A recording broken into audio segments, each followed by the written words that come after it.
All right, if you missed what Jim Schwartz said yesterday, he spoke, Tommy Rees spoke, but Kevin Stefanski didn't. It was the coordinator's day to speak. And he was asked about Myles Garrett, the whole offseason saga with Myles Garrett, his eventual re-signing with Cleveland. And Coach Schwartz challenged his best player to take his game to another level. This is Jim Schwartz talking about Myles Garrett.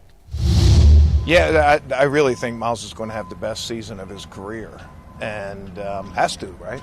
I mean, I've told him before, what's that Spider-Man quote? With great power comes great responsibility, right? And that's with the big contract, with the notoriety that came along with that, and with the process that took to get him to that point. There also comes, there's always pressure in this league, but probably a little bit more so. And I think that brings out the best in players. And I know that'll be the case with Myles. So, Bull, I know you didn't hear that quote until right now. What do you make about Jim Schwartz to me, issuing a challenge to Myles to be I his don't know. best I in didn't really 2025? think much of it. I don't know. I think you guys made more of it than I thought it was. I mean, I thought he didn't say anything specific about No. He about didn't, leadership. No. He didn't call him Is there out. some other context we don't have off of that? The thing that stood out to me was that's now the owner and the defensive coordinator who have referenced that's fair. the contract, and he referenced the process to get to that. Yeah. And he's talking about the fact that Myles went on a publicity tour and torched the franchise for weeks. He alluded to it. I mean, They're basically telling you, okay, you got your money, now deliver. Okay. And they want more than what he's given, and he's given them a ton. Yeah. Let me ask the owner and the defensive coordinator just told you we need more.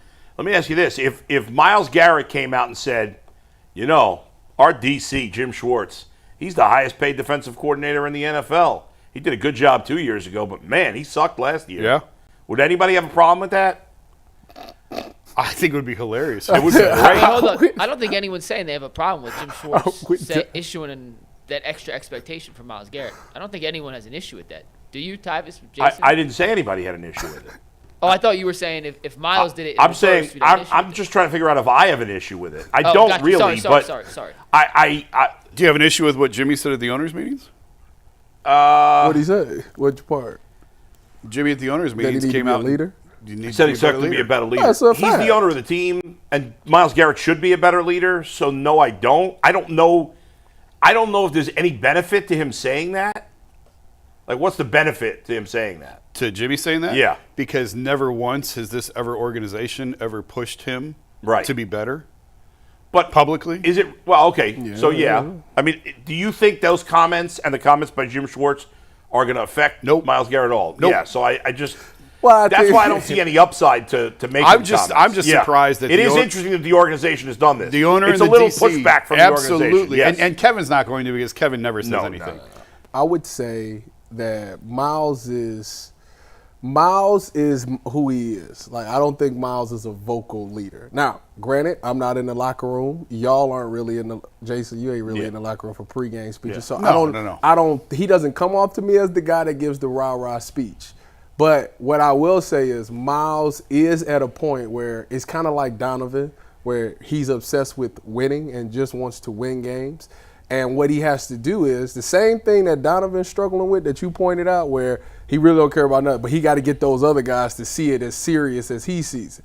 Myles is in that same boat right now because there's a lot of younger guys on that defense that's like, listen, I need y'all to step up so we can get to where we want to go. And that, to me, is the challenge that I feel like they're issuing to him. To get your guys or get the other 10 guys on defense and the guys on offense to take it as serious as you're going to take it, how every Sunday matters, because it does, and you're trying to get to the Super Bowl. And I think if I was Jimmy or Jim Schwartz, that's what I would be telling him. Like that. You need to get that message. I don't necessarily need you to give the rah-rah speeches, but I definitely need you to check your teammates. If you see somebody out there slacking or something like that, hey, it's time to lock in. Like, we need that type of stuff going on defense, because then you won't have those oopsies or we wasn't on the same page type thing. You wouldn't have those excuses because you got somebody on the defense that's holding everybody accountable, and he needs to be that guy. Probably was Jay okay. Now that he's not there, you have to replace that. I don't think anybody's asking Myles Garrett to be necessarily give the big speech before the game. Yeah, he doesn't but come off as that type of guy. What I think that maybe, based on I think that's overrated, by the way. Giving the speech. the rah-rah The speech. big speech before the game. Yeah. Do the work during Wait, the Bo, week. finish your point. Depends. I'm on- sorry. No, it's fine. Depends on who's saying it. No, because that was part of what I was getting to. But I think what guys are I think when Jimmy Haslam and Jim Schwartz especially make these comments, the more I think about it, I think what they're looking for is him to set a better example behind the scenes. 100%. Right? And Myles Garrett, there's just not that much more he could do on the field. No. But sometimes when you're great at something, you don't have to work as hard. I hate to even say that because he works hard, but he's just so good that if he lets up, if he's slacking a little bit behind the scenes, if he's not locked in at every meeting, I just think that's a bad example to show to the younger players. Miles is one of those players that you can't watch. Like He can do things other exactly, human bodies cannot exactly. do. So, that's like it. as It's a not, young, it's not we should expect him to clean that stuff up. It is what it is. What do you want him to do? Okay. Like, how you want me? I can take a young guy and say, this is what you need to do, this, and that. And then the young guy's gonna look at me and go watch Yeah. me practice, and I'm not gonna do any of that, but I'm gonna still be successful. So the Okay. kid's gonna think to himself, well, he didn't. He just told me to do that, but he ain't even doing that. So Right. why do I need to do that? And people got to realize you're not him. Like that's like me watching Earl Thomas in practice. You literally said, "Do not watch Earl. Earl, you cannot do what Earl does." So I would not pay. Earl would be doing things, and I'd be like, "Earl, you can't do that." He'd be like, "Bruh, I've been all pro like 4 times. Don't tell me what I But can." was Earl someone you could watch in the meeting rooms? Earl was was he unbelievable not? as far as a mindset. Like he'll tell you exactly what he's thinking. He'll tell you why he did it. But I can't. I'm not as gifted as Earl. I can't Was do he that. was he here's locked the in thing. at meetings? Yes. Was Earl on time and was he in the building? Correct. Yes. Was he? Earl. Was Earl in the building? I'm serious. Earl could, be little? yeah. Was he in the building on days when he was expected to be there? When it was required to be there? Was he there in all those days? Yes, although he did skip mandatory minicamp. Was it a Contract. contract thing? No. Oh. He came and did like if OTAs is 15 practices, he did the first 2 weeks of OTAs and he said, "I'll see y'all in training camp." Because he knows what are they going to do. You know what they want out of Miles? Yeah. Be there when you're supposed to be there.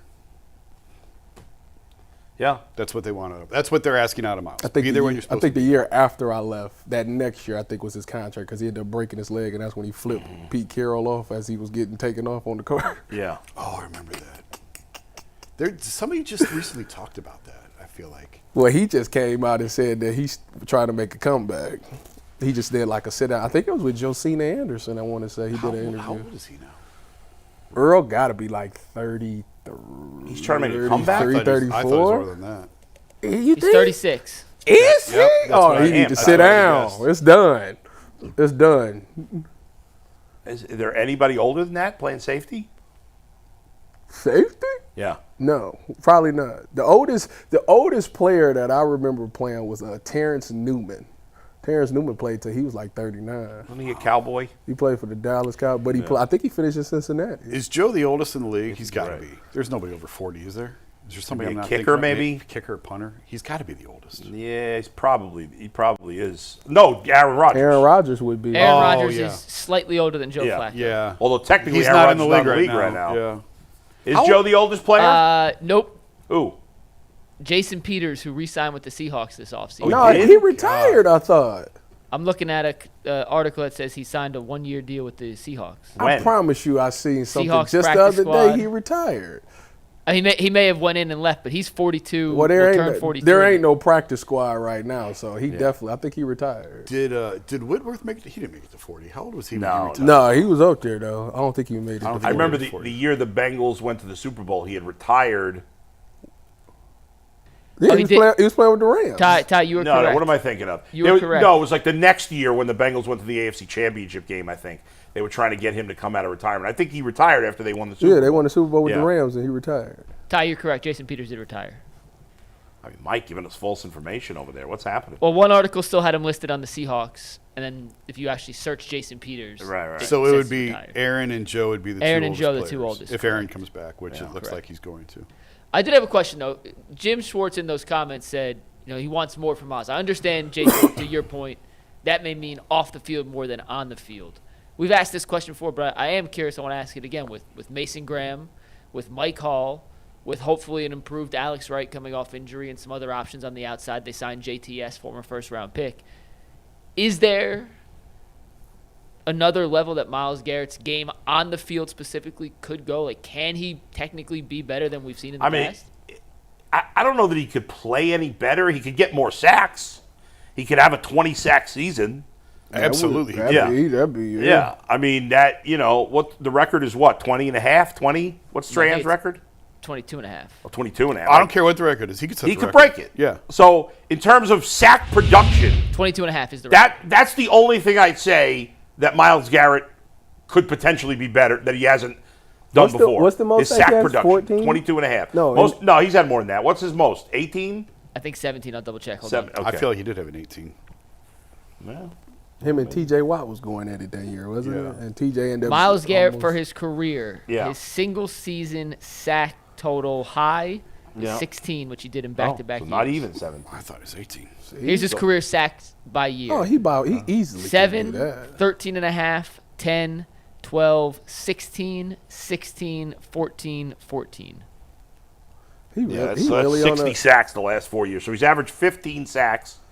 No, 32, 48. He's averaged 14 and a half sacks the last 4 years. Is it more important for him as an edge rusher to have better help opposite him or up the middle? up the middle. Up the middle's They better. can't double him. Yeah. Now, I would say the upside of what he's got in the middle this year is the most upside he's ever had. It's the best talent I believe they've had. Now, it's unproven. Yeah. Sheldon Richardson was a good player He for a was. while. He was. And then, what's his name? They just cut? Dalvin Tomlinson. Dalvin Tomlin's a good player. But Sheldon Richardson was Yeah, really good. he was good. But he's never had the potential of these two young players. Agreed. Mason Graham's obviously Up got there. elite level potential. Mike Hall's got good, potential. And so if those guys both play really, the key for Myles Garrett more sacks is to somehow get less. He gets double teamed That's why he needs to more than D-tackle. any other player in the league by a lot. This is exactly why he needs to D-tackle. Because And so if those guys are good, it's harder to double tackle. Because double team. if it's just Alex, let's say Alex Wright just breaks out and have a good year. Yeah. Never, as an OC, are you ever going to come out and say, you know what? We're not going to double Miles. We're going to double Right. Alex Double Wright. Alex It's Wright. never going to happen. But if the if fired the the next tackles is doing well and they're getting penetration of it, one, that kills all offensive. Whatever you're trying to do. If you're trying to run the ball and the pressure comes down the middle, you can't do nothing. If you're trying to pass and it comes down the middle, you can't really go nowhere. So the D tackles, that's why I think they spent the last 2 years trying to get these defensive tackles that can be productive so it can free Miles. That tackle in that guard can't sit there and just stay there, or that tight end can't just sit there all the day long when you got the problem is straight down the middle of the field. So, yeah, Mike Hall and Mason Graham will have to come with it this year. This does feel like the first time they've invested high currency in that position. They've tried lower round guys, Togiai, Perrion Winfrey. Well, they did draft Danny Shelton. Not this crew. Oh, yeah. But no. I meant just since Myles Garrett was. No, I Yeah. mean this You regime. just this group. No, they've tried. They've had Danny a lot Shelton of was first round, isn't he? Yeah. 17th. But they've signed a lot of 1 year veterans. Yeah. And they've used lower draft capital. Right. But to invest a 2 last year in Mike Hall and now the 5th Right. pick in Mason Graham, it feels like, I don't know if that's the Jim Schwartz influence, if it's to what you're saying to try and free up Miles to help more in the middle, but something clearly feels like it has changed the last couple of years in the way that they've approached trying to address that spot. Well, historically, all the Jim Schwartz defensive tackles usually are Pro Bowlers. Yes. They're very productive guys. So I think that they wanted to at least have the talent and let Jim develop them guys into being these Pro Bowl type players. Because if you get that, the D line is always a thing. When they had that number one defense, the D line was getting home and they was making a lot of plays, which helped the secondary. And I just don't want this thing to be like. Remember the Washington Redskins when they spent they had Chase Young, Jonathan Allen, Deron Payne, for 3 straight drafts they went straight D-line, but none of those guys really panned out. I guess Payne did. He ended up getting paid. But as a whole, it didn't. But as a whole, work out. it was supposed to be much better than what Yeah. it was, but it never got to that. I don't want us to be that. No, I want sure. us to be like Philadelphia, where Philadelphia did the same thing. Heck, they They got Jordan Davis, and then they got Nolan Jones or Nolan no, Smith. the kid from Jalen Carter. Yeah. And now it's the big. They just unstoppable on the D line. Like I'm hoping that our 2 D tackles can get that, because if you add those type of players with a Myles Garrett, it literally makes everybody's job easy. And Jason, go on ahead. Mason Graham, I know Jim Schwartz was asked about him yesterday. Can you fill us in a little bit on what he said about Mason Graham, his development so far, and how he sees him fitting in? I know we had talked about you wanted to ask him which of his previous defensive tackles he kind of reminded him of. I'm not sure if you got a chance to ask No, him that was Zach that wanted to ask him that. I actually missed Jim. I got there after Jim. I got there for the practice. I didn't hear his availability, but I saw what he said. He said basically there's a learning curve involved. He's going to be fine. He said everything that you would expect him to say about a top rookie. They're excited about the potential. There will be an adjustment period for him in sort of technique and what he did in college and what they're asking him to do. But, it's hard to watch him in practice. It's just it's not a glamour position. You can't watch him because there ain't no pads. And you're right. And you're spending so much time focused on the quarterbacks, obviously. Yeah. Hopefully, as we get deeper into summer, we'll have opportunities to watch him a little bit more. Because it's just so quarterback focused right now. Is he with the ones? Yes, that I saw. Okay. So is Schwartz. Is Mike Hall out there? Because I haven't seen him. That doesn't mean he's not. I just haven't. I wasn't looking. Because I know he had like the knee injury or something. Yeah. Did he come back from that? Like, is he practicing? Is the question. I haven't seen him. Okay. But I haven't been looking for him. Okay. So I don't want to say that he wasn't there or anything, because I don't know. I didn't see him. Zach said this morning that it was noticeable that Schlesinger much bigger than the other linebackers. Yeah. Is that the case? Yeah. I think he's bigger than I thought he was. I don't really compare him to the other linebackers, but from all accounts, man, dude can play. Obviously, they took him with the first pick in the second round. Baldy loved him, by the way. If you haven't seen Brian Baldinger, who does his video breakdowns, if you haven't watched his Carson Do you think there's anybody that watches this show that has not seen the Brian Baldinger breakdown? Yeah. Yeah. Really? It's so much. If you haven't, I highly so recommend much going to content watch out there. it. There's so fair, much. but- It's so much ride on that kid. On Schlesinger? Yeah. I mean, think about it. Because you ain't if Jerome Baker don't pan out and Jordan Hicks don't give you anything, like that JOK not being there is huge. Yep. He was literally arguably the second best player on defense last year behind Myles. And for the last 2 years. For the last 2 years. Yeah.